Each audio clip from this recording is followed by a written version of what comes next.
درنو قدرمنو لیدونکو السلام علیکم ورحمت الله وبرکاتو. استاد زهین نیمه ستاسو په درنه خدمت کې حاضر شوی ما. غواړم چې نن ورځ د اتم ټولګي د بیولوژي د الجی نباتاتو او حیواناتو موضوعات تشریح کړم. زه امید لرم چې تاسو به تیر موضوعات تعقیب کړي وي. دا د نن ورځې موضوعګانې به هم را سره تعقیب کړئ. نو راځم لومړی الجی ته. الجی د پروټوسټاو له جملې څخه دی. مونږ مخکې د پروټوسټاو پر خصوصیاتو باندې غږېدلي وو. د پروټوسټاو هغه ډله چې ډېر خصوصیات حیواناتو ته ورته وي هغه پروټوزواوې نومیږي. د پروټوسټاو هغه ډله چې ډېر خصوصیات نباتاتو ته ورته دي هغه الجی نومیږي. او دا ما هم ویلي وو چې پروټوسټاوې د حیواناتو او نباتاتو ګډ خصوصیات لري، خو په هغې کې ډېر خصوصیات د کومې ډلې چې نباتاتو ته ورته وي هغه به الجی نومیږي، او ډېر خصوصیات چې هغه حیواناتو ته ورته وي هغه به پروټوزوا نومیږي. نو راځو الجی ته. الجی د پروټوزواو د پروټوسټاو له جملې څخه دی. الجی کلوروفیل لري.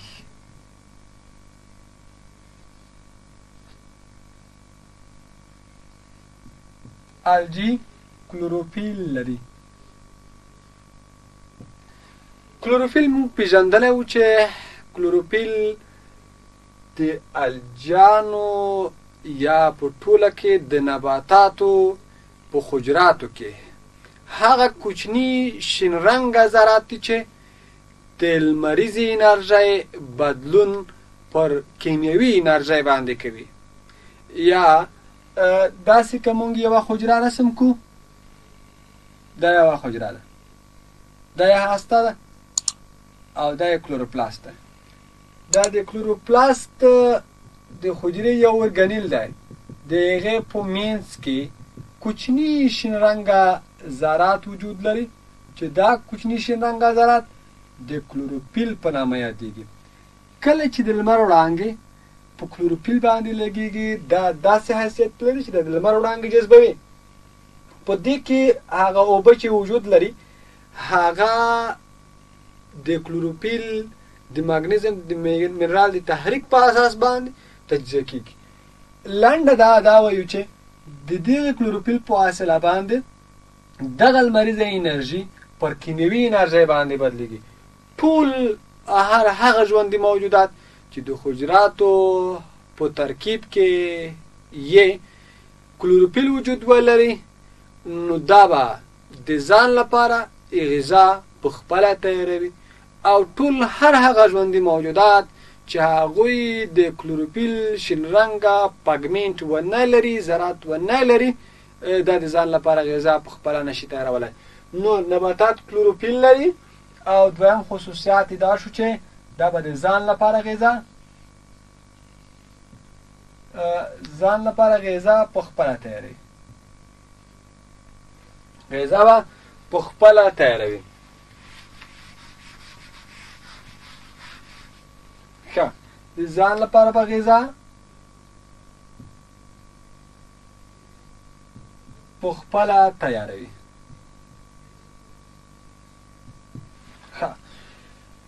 نو کلوروفیل لري الجان او هم د ځان لپاره غذا په خپله تیاروي. بل کوم خصوصیات لري؟ د الجانو حجرات حجروي دیوال لري.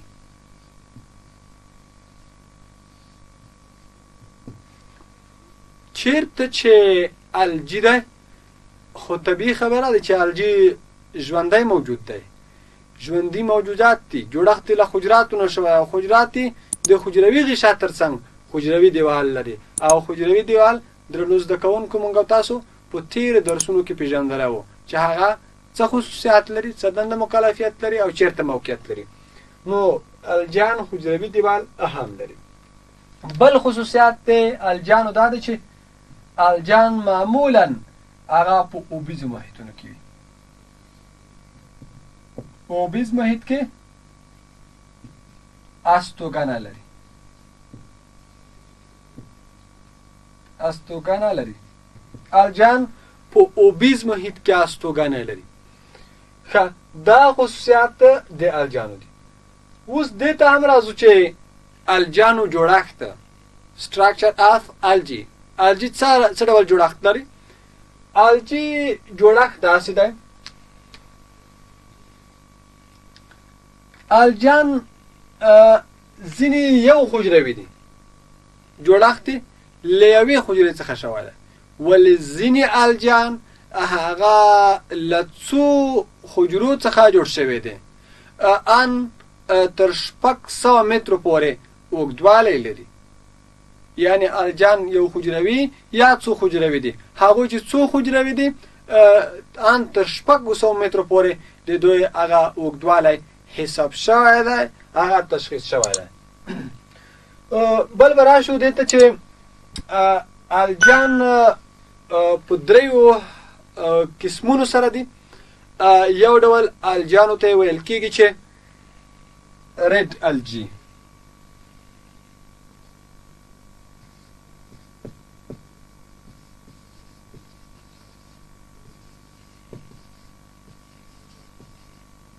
red algae دا معنی چې سره الجان. سره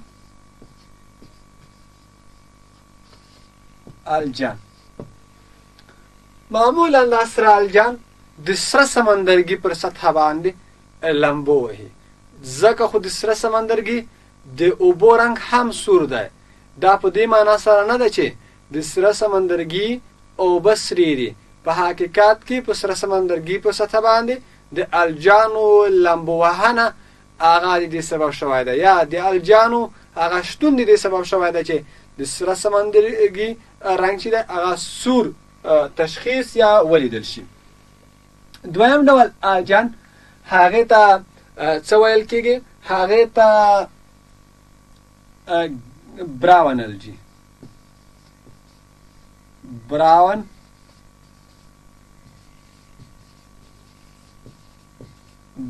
الجی یا نسواری الجی. نسواری الجی یعنی د دې یو بل ډول د الجانو داسې دی چې هغه نسواري رنګ لري او معمولا د ځمکې پر سطح باندې په هغه منطقه کې چې نمجنه وي یوه طبقه یې جوړه کړې وي یا د ځمکې سطح یې پوښلې وي. دریم ډول د الجانو هغه گرین الجی ده.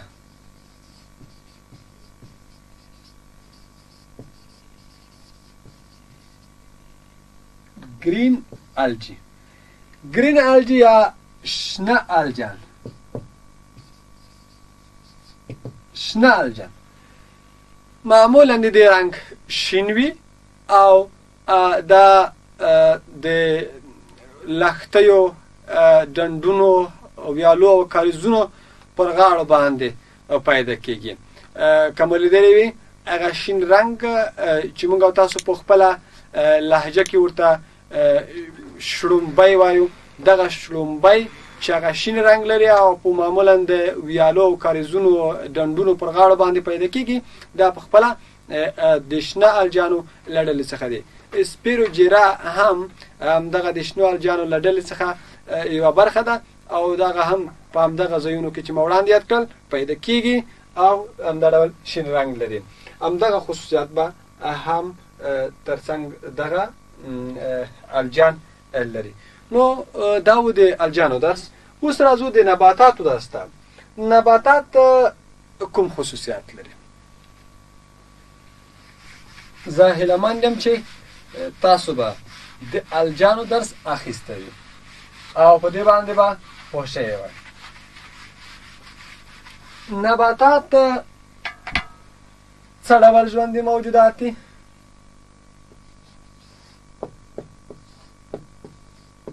نباتات یا پلانټس.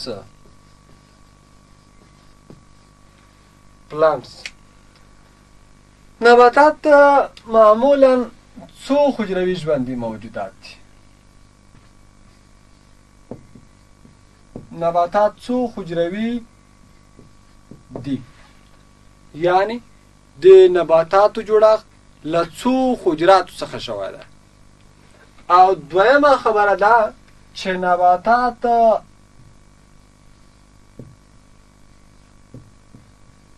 حجروي دیوال لري، یعنی د نباتاتو د هره حجره د حجروي غشا ترڅنګ د بهر له طرفه د یوه ډبل کلک او سلولوزي دیوال په واسطه باندې پوښل شوې ده.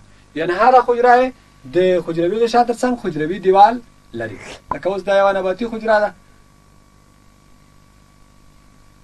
دا یې که مونږ حجروي غشا فرض کوو، دا به حجروي دیوال وي یا سیل وال به ولري. درېیمه خبره، درېیم خصوصیات د نباتاتو هغه څه شی ده؟ نباتات تولیدونکي دي.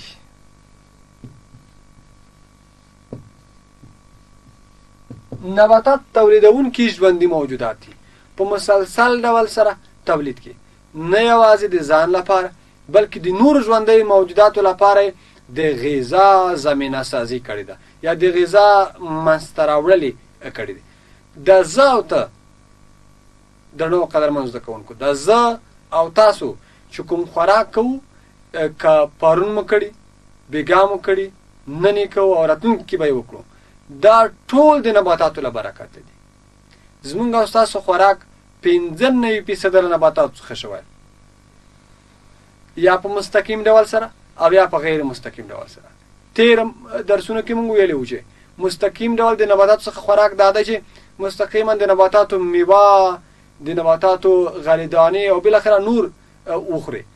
او یو په غیر مستقیم ډول سره د نباتاتو نه خوراک دی چې دا داسې ده چې که مونږ د نور حیواناتو نه استفاده کوو، مثلا د غواو، میږو، پسو، د دغې د غوښو نه استفاده کوو، دا په حقیقت کې له نباتاتو نه استفاده ده، خو په غیر مستقیم ډول سره، ځکه همدغې حیواناتو پخوا له نباتاتو نه استفاده کړې وه او د نباتاتو څخه د استفادې په نتیجه کې دوی وده کړې وه، نمو یې کړی و. بالاخره نن موږ د همدغې ودې او نمو له برکته د دغه حیوان غوښه خورو او له شیدو نه استفاده کوو، له مستو او ترو نه استفاده کوو. نو دا په حقیقت کې له نباتاتو نه په غیر مستقیم ډول سره استفاده ده. نو په همدې اساس باندې موږ وایو چې نباتات تولیدونکي دي، په مسلسل ډول سره تولید کوي. څلورم راځو، نباتات هغه څه ډول دي؟ د اوبیز محیط پر وړاندې، مثلا هغه وخت چې د نباتاتو حجرات په اوبیز محیط کې وجود ولري، د دوی حجرات چاودنه نه کوي، مقاوم دي.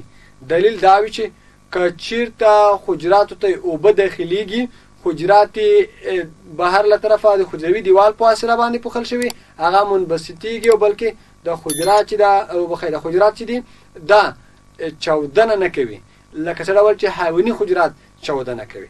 یعنې په مقابل د اوبو کې دغه نباتات چې دي هغه مقاوم دي. بله خصوصیات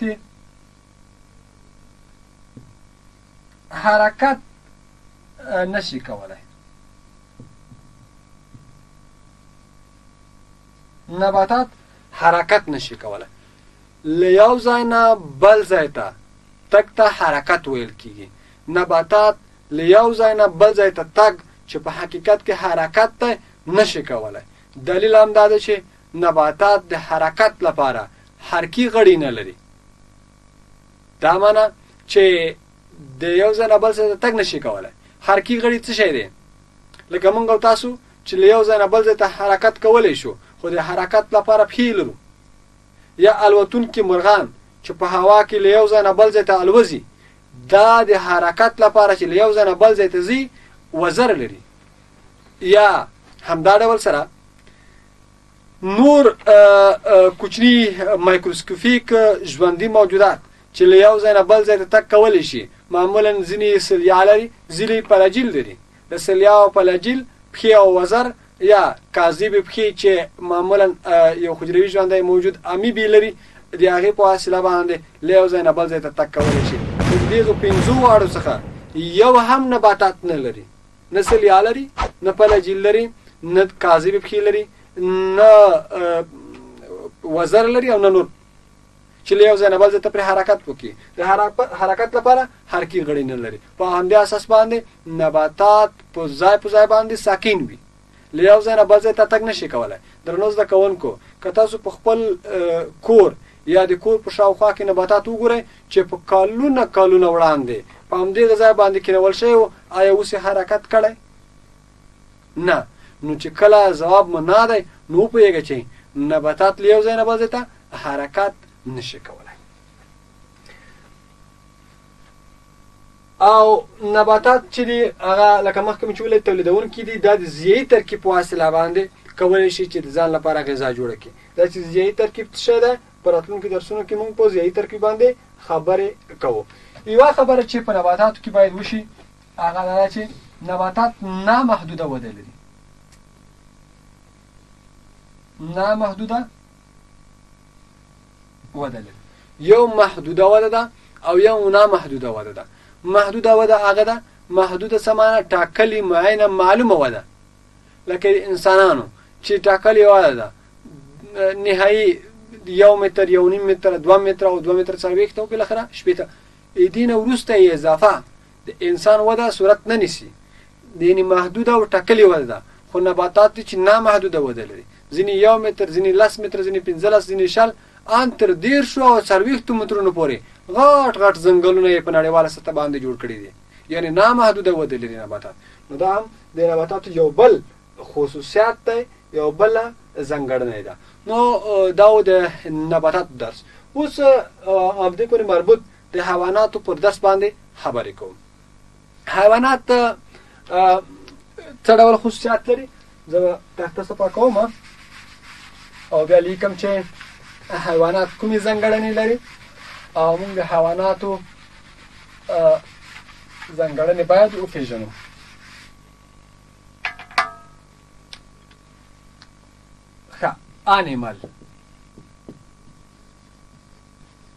animals یا حیوانات.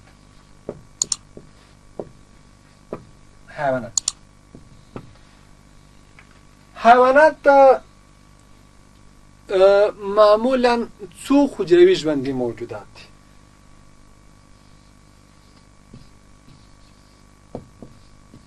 حیوانات څو حجروي دي، یعنی د حیواناتو جوړښت له څو حجراتو څخه شوی دی. دویم دا حیوانات مصرف کوونکي دي.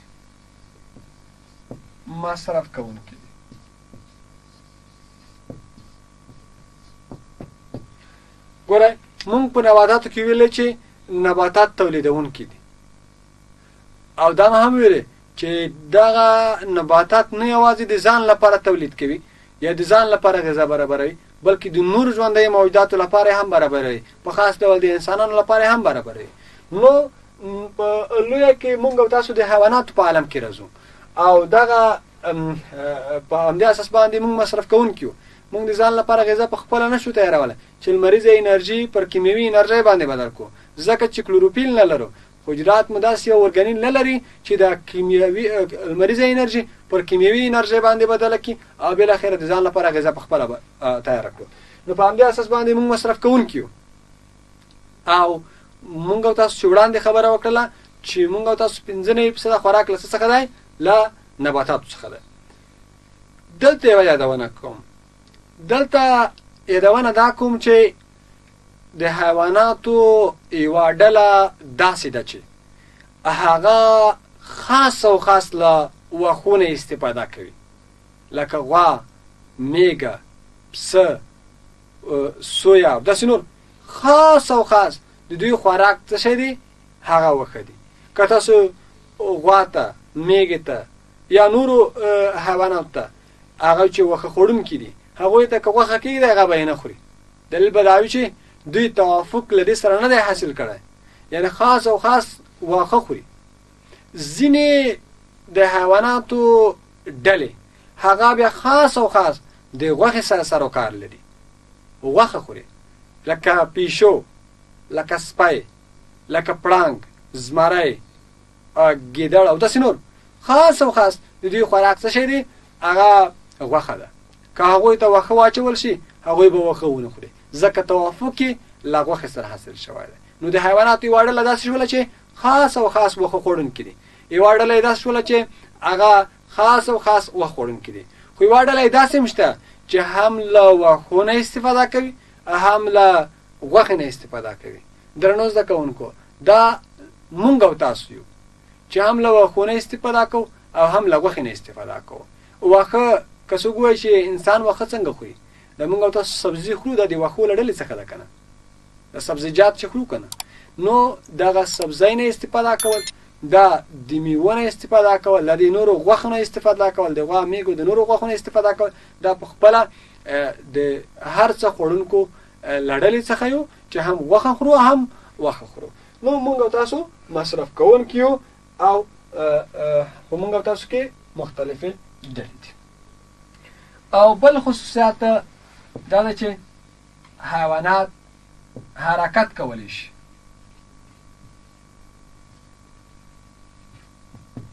حیوانات حرکت کولی شي ځکه د حرکت لپاره حرکي غړي لري. حرکي غړي کوم دي؟ هغه چې حرکي غړي هغه غړي دي چې هغې په واسطه باندې یو ژوندی موجود حرکت کوي. زه او ته پښې لرو، له یو ځای نه بل ځای ته کولی شو چې حرکت وکړو. او همدا ډول که الوتونکو ته ځیر شو، الوتونکي د الوتلو لپاره وزر لري، یا وزر او یا پښې دې سبب شوي دي چې حیواناتو د حرکت کولو توان وروبخي. بل دا ده چې د نباتاتو برعکس دا حجروي دیوال نه لري. څه شی نه لري؟ حجروي دیوال نه لري. ځکه خو په هغه وخت کې چې که یوه حجره حیواني حجره اوبو ته واچول شي او اوبه زیاتې حجرې ته نفوذ کوي، حجره چاودنه کوي، یعنې مقاومت نه لري د ازموتیک فشار پر وړاندې یا د حجرې داخلي فشار پر وړاندې د حجرې مقاومت چې دی هغه ځکه کم هم وي. نو داسې نور خصوصیات او ځانګړنې هم حیوانات لري چې مثلا هغه د محدوده وده ده. معمولا حیوانات محدوده وده لري، لکه څه ډول مو چې وړاندې د نباتاتو په درس کې ستاسو لپاره تشریح کړله. نو دا او دې ته ورته نورې ځانګړنې هم لري. نو دا و د حیواناتو درس چې ما ستاسو پر وړاندې کړ.